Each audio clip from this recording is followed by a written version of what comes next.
Hey guys, it's Amber here. So I just got off the phone with Dr. Corley at CNY, and we kind of had some back and forth. I was telling him about the research I had read, and he was telling me about what his perspective and experience is on the issues.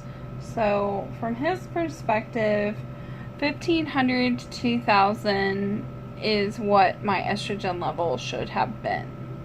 He said on average that is the peak estrogen prior to trigger shots. So as far as his thoughts on my estrogen, he said it was quote unquote very perplexing because my follicles were looking good.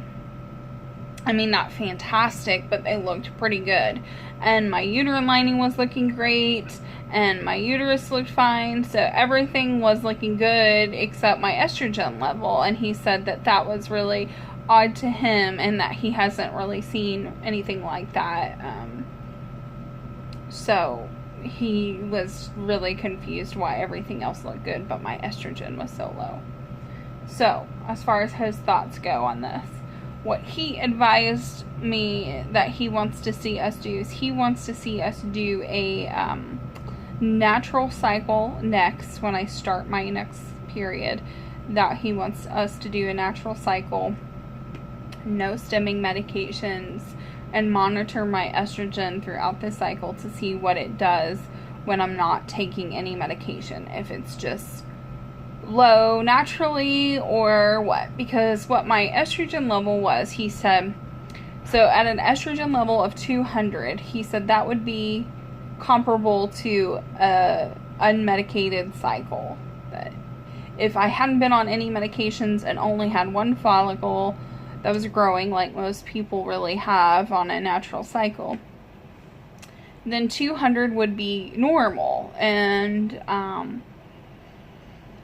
so his thought was that he was curious, if I wasn't on medication and only had one follicle growing, would it still be 200, or would it be much lower than that? Because he said at 200 it's good enough to sustain a pregnancy, but the main question for them was how many eggs they would really be able to get from that, with the estrogen being so low.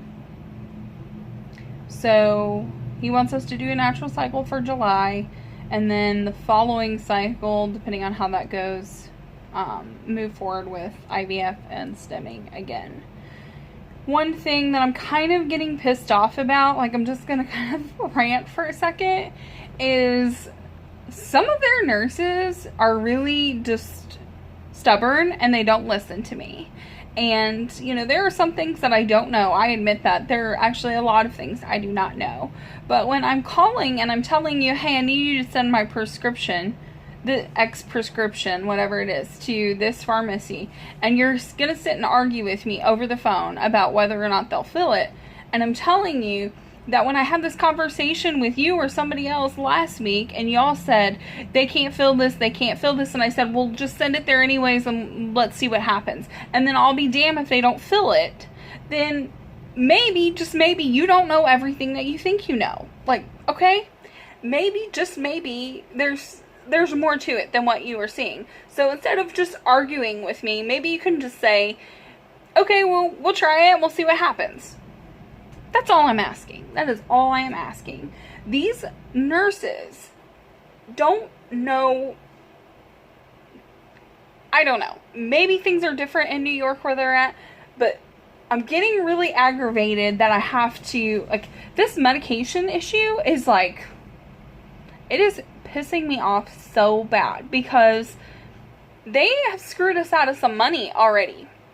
Because they weren't listening, and instead of doing their due diligence and following up and checking, they were just like, well, that's not the way it usually works, so therefore we're just going to tell you this, instead of actually looking into it. So, okay, for instance, Menopur, and just our infertility medications in general.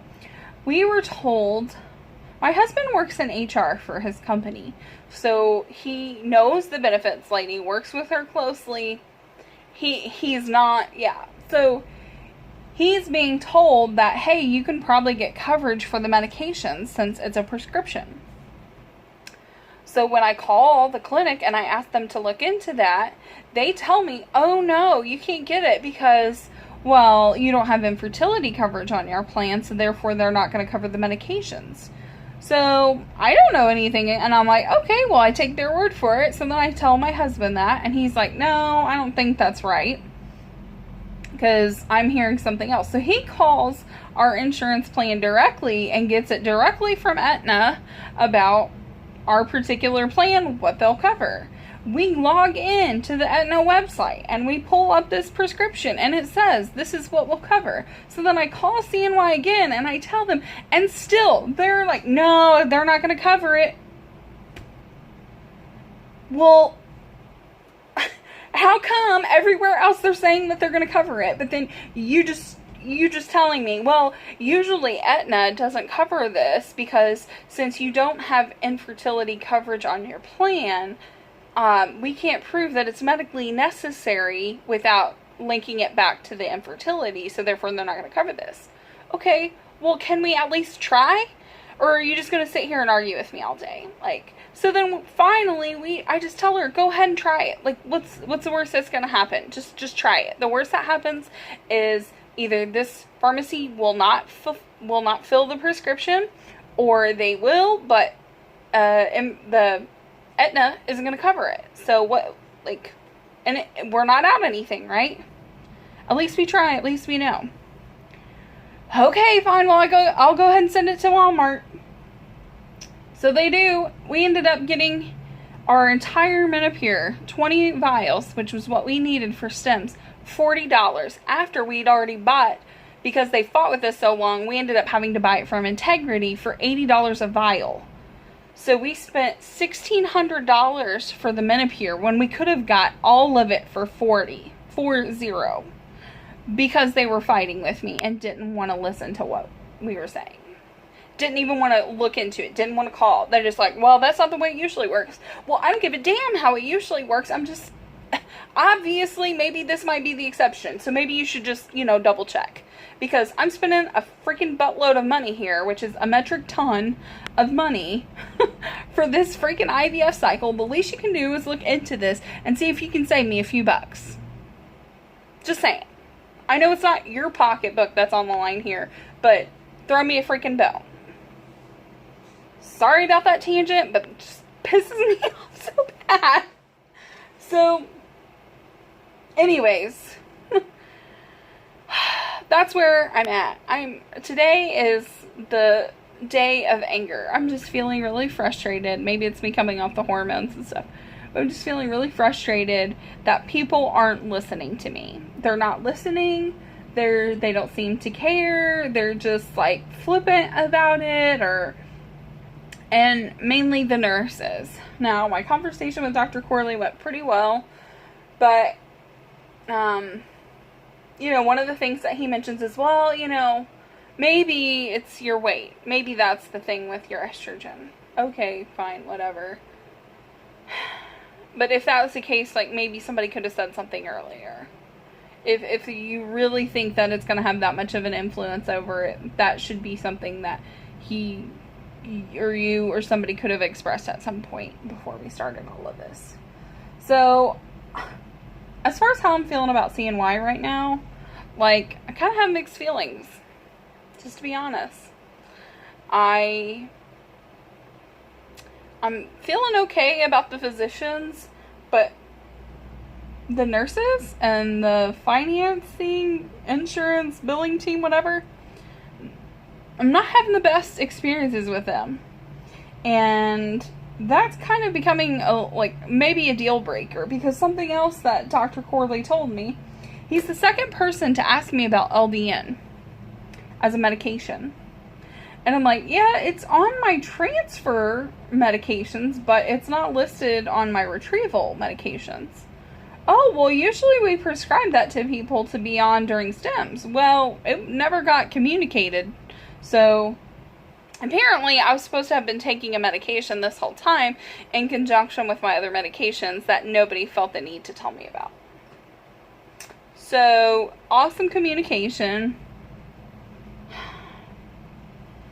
The nurses are kind of pissing me off. Just really irritating me because I just feel like their attention to detail is not there. And those are the people that you're dealing with the majority of the time. So, I'm just going to breathe. It is what it is. We'll wait and see how this natural cycle, if we end up doing that, how that goes. Because I'm having such a negative experience with the nurses, I'm kind of entertaining the idea of looking into other clinics and have already kind of started reaching out.